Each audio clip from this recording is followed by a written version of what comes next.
24 अक्टूबर 2016 Bombay house Mumbai. Tata group के headquarter में एक बोर्ड मीटिंग चल रही थी। एजेंडा सिंपल था लेकिन मामला बहुत ही गर्म हो चुका था। अचानक मीटिंग के बीच में एक प्रस्ताव रखा गया और अगले ही 5 मिनट में, जी हाँ, सिर्फ 5 मिनट में $100 बिलियन से ज्यादा के साम्राज्य को चलाने वाले चेयरमैन साइरस मिस्त्री को उनके ही कुर्सी से हटा दिया गया। यह सिर्फ एक चेयरमैन का बदलना नहीं था, यह भारत के 2 सबसे ताकतवर पारसी परिवारों यानी कि टाटा और मिस्त्री के बीच के 70 साल पुरानी दोस्ती का अंत भी था। यह एक ऐसी लड़ाई थी जो कि शुरू तो बोर्ड रूम से हुई लेकिन खत्म सुप्रीम कोर्ट जाकर के हुई। किसी ने इसे रतन टाटा का अहंकार कहा तो किसी ने इसे मिस्त्री की नाकामी कही। लेकिन असली सच क्या है? क्या वाकई साइरस मिस्त्री टाटा ग्रुप को बर्बाद करना चाहते थे या फिर कहानी कुछ और थी? चलिए समझते हैं कि एक्चुअल में क्या थी टाटा वर्सेस मिस्त्री की स्टोरी। इस कहानी को समझने के लिए हमें 2016 से थोड़ा पीछे यानी कि 1930s के दशक में जाना होगा। टाटा ग्रुप और मिस्त्री परिवार का रिश्ता जो है कोई आज का नहीं था। साइरस मिस्त्री के पिता पल्लोनौजी मिस्त्री को फैंटम ऑफ बॉम्बे हाउस कहा जाता था। वह इंसान जो कभी मीडिया के सामने नहीं आता था, लेकिन टाटा सन्स के हर बड़े फैसले में उनकी मौन सहमति यानी कि साइलेंट अप्रूवल जरूर होती थी। यह रिश्ता सिर्फ बिजनेस पार्टनरशिप का नहीं था बल्कि गहरे भरोसे का भी था।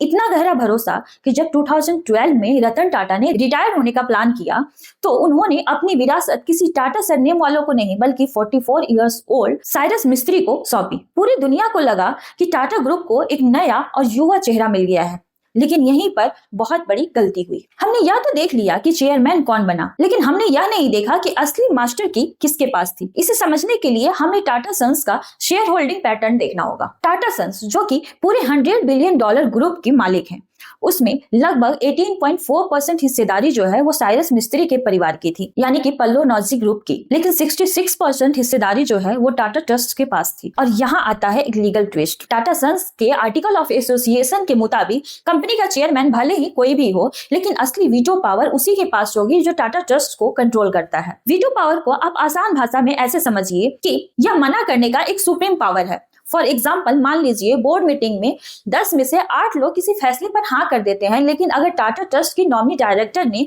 उस पर ना कर दिया है तो वह फैसला वहीं पर कैंसिल कर दिया जाएगा। इसे कहते हैं असली कंट्रोल। यानी कि कागज पर चेयरमैन साइरस मिस्त्री का नाम तो था, लेकिन लगाम अभी भी रतन टाटा के हाथ में थी। शुरुआत में सब ठीक चला, लेकिन जैसे जैसे साइरस मिस्त्री ने पुराने गांवों को कुरेदना शुरू किया, जैसे कि नैनो प्रोजेक्ट का बंद होना या टाटा स्टील यूरोप के घाटे को पब्लिकली एक्सेप्ट करना, वैसे वैसे ट्रस्ट और बोर्ड के बीच दरारें आने लग गई। मिस्त्री से बिजनेस करेक्शन कहकर किसी भी चीज को अपने तरीके से करना चाह रहे थे, लेकिन रतन टाटा के लिए यह उनकी लेगेसी पर हमला था। और यही वह क्लैश ऑफ कल्चर्स था जिसने उस काली तारीख 24 अक्टूबर 2016 की नींव रखी। लेकिन वो कौन से 3 बड़े फैसले थे जिन्होंने रतन टाटा को इतना मजबूर कर दिया कि उन्हें अपने ही चुने हुए चेयरमैन को फायर करना पड़ा? चलिए देखते हैं। साइरस मिस्त्री एक हार्डकोर बिजनेसमैन थे।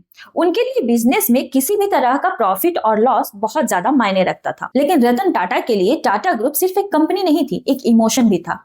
और यही वो 2 विचारधाराएं थी जो 3 मौकों पर बहुत बुरी तरह से टकराई। पहला टकराव था टाटा नैनो, जो कि रतन टाटा का ड्रीम प्रोजेक्ट था। रतन टाटा चाहते थे कि हर भारतीय के पास अपनी एक कार हो, लेकिन साइरस मिस्त्री ने चेयरमैन बनते ही जब फाइलों को देखा और पाया कि नैनो हर साल करोड़ों का नुकसान कर रही है, तब मिस्त्री ने साफ कर दिया कि इमोशन अपनी जगह है, लेकिन बिजनेस के लिए नैनो को बंद करना ही होगा। टाटा सन्स के बोर्ड को यह बात चुभ गई। जिस प्रोजेक्ट को रतन टाटा ने बच्चे की तरह पाला था, मिस्त्री उसे बोझ कहकर बंद करने की बात कर रहे थे। दूसरा और सबसे बड़ा लीगल मुद्दा था टाटा डोकोमो केस। जापान की कंपनी डोकोमो ने टाटा के साथ पार्टनरशिप तोड़ी और अपने पैसे वापस मांगे। रतन टाटा के वसूल के मुताबिक उनका कहना था कि वादा किया है तो पैसा देंगे, लेकिन मिस्त्री ने यहाँ पर लीगल रास्ता अपनाया। उन्होंने कहा कि हम बिना आरबीआई की परमिशन के पैसा नहीं दे सकते। नतीजा यह हुआ कि मामला इंटरनेशनल कोर्ट में गया और टाटा ग्रुप की ग्लोबल इमेज पर दाग लग गई कि टाटा अपने वादे के पक्के नहीं है। और आखिरी कील साबित हुई कम्युनिकेशन गैप। टाटा ट्रस्ट को लगने लगा मिस्टर मिस्त्री जो है वो अंधेरे में रखकर बड़े फैसले ले रहे हैं, और रतन टाटा को लगा कि जिस कंपनी को उन्होंने अपनी जिंदगी के 50 साल दिए वो अब उनके हाथ से फिसलती जा रही है। उनको लगा कि टाटा ग्रुप अपनी नैतिकता को खोकर एक मनी मेकिंग मशीनरी बनती जा रही है। और फिर आया वो दिन जब सब्र का बांध टूट गया। 24 अक्टूबर 2016। लेकिन मिस्त्री चुप नहीं बैठे, उन्होंने कोर्ट में एक ऐसा डॉक्यूमेंट रखा जिससे कि टाटा ग्रुप की नींव हिल गई। 2016 में निकाले जाने के बाद मिस्टर मिस्त्री ने टाटा सन्स के खिलाफ ऑपरेशन एंड मिसमैनेजमेंट यानी कि उत्पीड़न और कुप्रबंधन का केस ठोक दिया। उनका आरोप था कि टाटा सन्स जो है वो माइनॉरिटी शेयर होल्डर्स यानी कि मिस्त्री परिवार के हित को दबा रहा है। यहाँ से शुरू हुआ एक लीगल बैटल। शुरुआत में एनसीएलटी यानी कि नेशनल कंपनी लॉ ट्रिब्यूनल ने टाटा के पक्ष में फैसला सुनाया। ऐसा लगा कि मामला यहीं पर खत्म हो जाएगा, लेकिन दिसंबर 2019 में एक भूचाल आया। एनसीएलटी यानी कि national company law appellate tribunal ने पुराने फैसले को पलट दिया और ऑर्डर दिया कि साइरस मिस्त्री को दोबारा चेयरमैन बनाया जाए। यह टाटा ग्रुप के लिए सिर्फ हार नहीं थी, एक बहुत शर्मिंदगी यानी कि ह्यूमिलिएशन थी।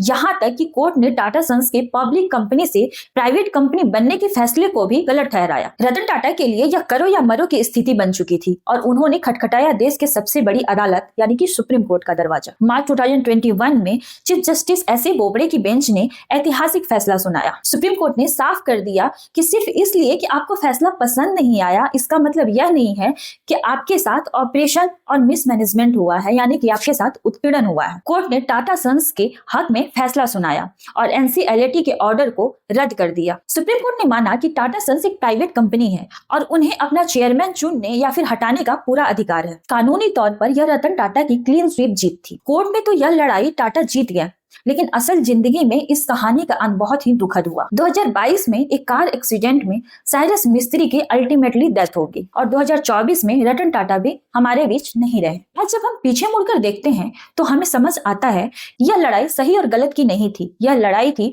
दो अलग नजरियों की। एक तरफ साइरस मिस्त्री थे जो मॉडर्न कॉर्पोरेट दुनिया के प्रॉफिट एंड इफिशियंसी को सही मानते थे, दूसरी तरफ रतन टाटा थे जिनके लिए टाटा ग्रुप एक फैमिली ट्रस्ट था जहां वैल्यूज मुनाफे से हमेशा ऊपर थे। इस इंसिडेंट से हमें यही समझ आता है कि जब विरासत इतनी बड़ी हो तो बदलाव हमेशा संभल कर लाना चाहिए। आपको क्या लगता है, क्या साइरस मिस्त्री को थोड़ा और वक्त मिलना चाहिए था या फिर रतन टाटा का फैसला सही था?